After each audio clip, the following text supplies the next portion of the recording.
Hello teachers, I would just like to inform you about a new addition to the request and refer forms, which is our incident report.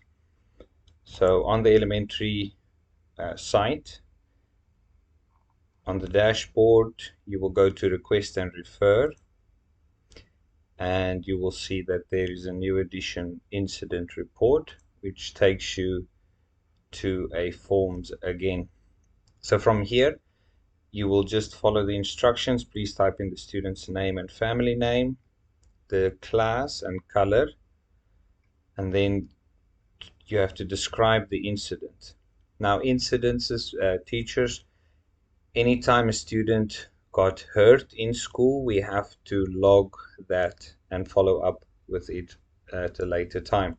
Now, as the incident occurs, you won't be able to log it immediately, so you can first take care of the student, and then when you do have time, you can come and complete this form. So incidences, anytime a student was bleeding, crying, got hurt, all those incidences we will log. There is also not only the physical pain of it. If a student had a meltdown in the class, hopefully this will not happen. I'm just giving you the worst case scenario, but if a student had a breakdown and also had to be removed from the class and maybe go see a counselor, those incidences we need to log, and we have to try and be as specific as possible at what happened. So if we look at the example here, is that Farah ran into another student and bumped her head. This took place outside of my classroom. So you will see, please include the location and time of the incident.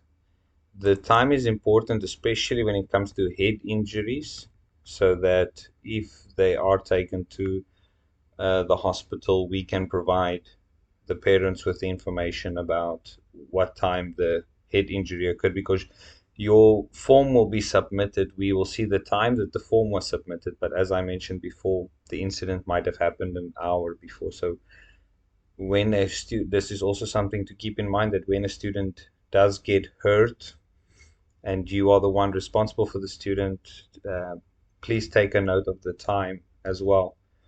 If a student fell down the stairs and just hurt his leg, the time there will also be important to see. Once we look at the log, we can see, okay, this happened at 11, and 20 minutes later, we are looking at the student. We can see if there's a lot of swelling or not. If swelling happens quickly, then the injury can be more severe. So the timing is very important as well. So as you can see, the description is not just sore head or hurt head. So please try and describe what happened. Farah ran into another student, bumped her head. This took place outside of my classroom at 11:10 a.m. So try and add as much detail as you can.